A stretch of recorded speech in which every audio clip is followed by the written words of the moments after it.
And so the result is that they actually just are taken or led by their parents to make the journey, and so they just emulate what their parents have taught them. And we know there are some animals that do learn migratory types of behavior in this way. Rocky Mountain bighorn sheep, the babies seem to learn from the parents. There was an interesting experiment a number of years ago. A group of scientists from Madison, Wisconsin, went up on the North Slopes and essentially stole a nest of eggs. Actually, they took eggs from several different nests. They took them back to Madison, Wisconsin. They incubated the eggs in Madison. They hatched the eggs in Madison. They raised the baby birds in Madison. Here were a group of baby Arctic terns that had never had an opportunity to learn anything from their parents. In the fall of the year, they took one of these baby birds up on the North Slopes, and they released it on the North Slopes with a little radio transmitter so they could track its behavior and see if it knew how to make the migration. And you know what happened? That baby tern that had never had any contact with another tern flew a tight circle over the island where he had been found as an egg. He took off along the same route that his parents had flown. And less than a month later, he landed just a few feet from the rest of his bird population. Actually, from his parents. Now, there's no way that you can talk about him having learned this behavior. He had no opportunity to learn it. Learning is simply not the possibility. How are you going to talk about learning in the case of something like a butterfly? The monarch butterfly is an example of the same type of behavior, and you've got no brain, no learning potential involved in the animal. Learning simply does not work. Well, somebody else might respond at this point, and they might say, well, it's just a product of chance. It's just an accident. I mean, they have to go this far for survival, and so the birds that make the journey survive, and the birds that don't make the journey don't survive. But look at the pattern that the bird is taking. It isn't as though they're moving from a hazardous environment to a safe environment. The Arctic tern goes over equatorial areas. If all they're trying to do is to get away from the cold, why don't they stop in Florida like everybody else does? There's no rational reason for them to travel another 4,000 miles if all they're trying to do is to get away from the negative weather. And they end up going to another place that is very harsh and very cold. Chance doesn't seem to be a workable answer.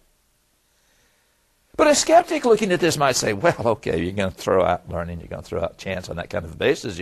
You also have to throw out design. I mean, after all, why would a kind, loving, intelligent God make a poor, helpless little bird fly an extra 5 or 6 or 7 or 8,000 miles? What is it? God hates Arctic terns? He says, I'll fix you. I'll make you fly 12,000. Is there some kind of evil purpose involved in this? But you know, you're not thinking very far when you just confine the discussion to the living thing you're talking about. In our day of concern about ecology and understanding about the interdependence of living things, we now realize the Arctic tern just doesn't live to itself. The Arctic tern provides nutrients in an area where there's no other way to get nutrients. The Arctic tern is a major factor in the food chain of many animals on the North Slope and many similar animals on the southern edge of South America. It may not be to the advantage of the tern to make this journey. But if the tern didn't make the journey, large numbers of animals in two isolated, very fragile, very delicate ecosystems would be incapable of survival. There is a logical reason for the journey. And I would suggest to you that of the 3 choices that are available, learning, chance, and design, design is far and away the best possible answer to this behavior. And it's interesting, as we look at the United States and we look at the behavior of the tern, there's lots of other living things we could have used. The monarch butterfly makes a similar type of journey, moving from areas in Canada and the eastern and northern United States to Mexico. And again, the same type of discussion would have to be involved in how they make this journey and why they make this journey. The butterfly is amazing. When the wind's in their face, they fly close to the ground, taking care of aerial dynamics that are present there. When the wind's behind them, they fly high up in the air.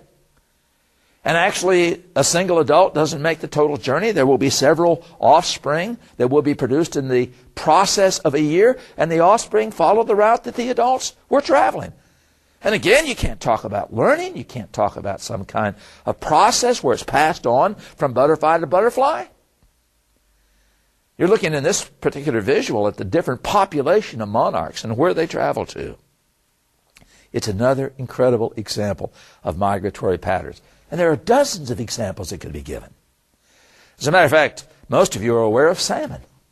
It's interesting to watch the incredibly strong drive that is put into salmon to be even trying to hurdle a dam in order to try to maintain the programmed capacity to move back to the place where that salmon was produced itself and to reproduce as a process of continuing life. And it's interesting to understand that the genetics of this process would have to be put into this animal in the same way as the other things that we have talked about. Migration. This is an incredible illustration of design and purpose in the creation around us. But there's other types of intuitive design. I want to tell you a personal story. A couple of years ago, I was invited to do a program in Florida, not too far from Orlando. And when I got down there, the people that I had been invited to stay with lived on a house out in the country. And as I pulled into the driveway of this house, there was a pond next to the house. And as I pulled in, I noticed that they had some pumps going that were pumping the pond dry. And the guy's teenage sons were out there seining the fish out of the pond. And when I got out of the car, I said to him, what you doing in your pond? He said, we're pumping it dry. We got to get the rough fish out of there. We got to dig it deeper. We need to get rid of the algae and so forth. So we're trying to improve it. I thought, well, that's kind of interesting. And after supper, we went down and looked at the pond, and it was pretty much dry by that time. And and when we looked at the pond, the bottom of the pond was just crawling with turtles. I mean, this little 2 or 3 acre pond must have had 1,000 turtles crawling around in the mud at the bottom of it. And I asked the guy, I said, what are you going to do with all these turtles? And he said, I called the county ag agent, and he said, don't worry about them. They take care of themselves. So, in my own mind, I'm saying, well, they're going to burrow down in the mud. They're going to be protected until the water gets back in there. So I didn't think too much about it. Well, we went to the place where I was giving a presentation that night, and we got back home around midnight, and as we pulled in the guy's driveway, there was a herd of turtles. Well, what do you call a whole bunch of turtles going one direction? I call them a herd. A herd of turtles going across the guy's driveway. They were all going one direction. I had to get out of the car and move the turtles off the driveway so the guy could get into his garage. Well, the next morning we got up and went down to look at the pond. And when we got to the pond, looked over there where the turtles had gone, and there was an interstate essentially blasted through the yucca and the underbrush where the turtles had mashed down the vegetation, all going basically one direction. It was only in one place. So being curious, we followed the path. And when we got to the end of that path, as we walked down, we found that the path ended up at another pond. And the last of the turtles were just getting to the pond. We looked at a topographic map. It was about 1.25 miles to this next pond.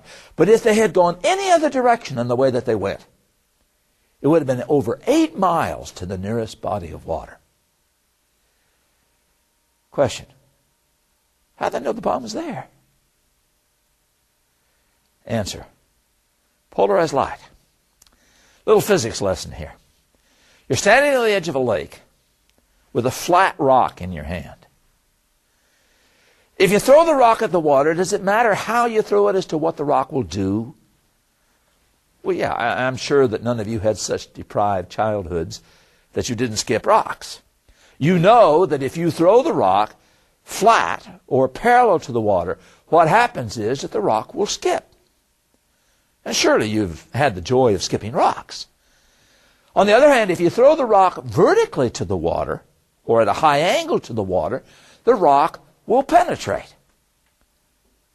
Now, this isn't just true of rocks. This is true of light. Light has a particular plane in which it travels. All light beams have their plane set by the way in which they were propagated.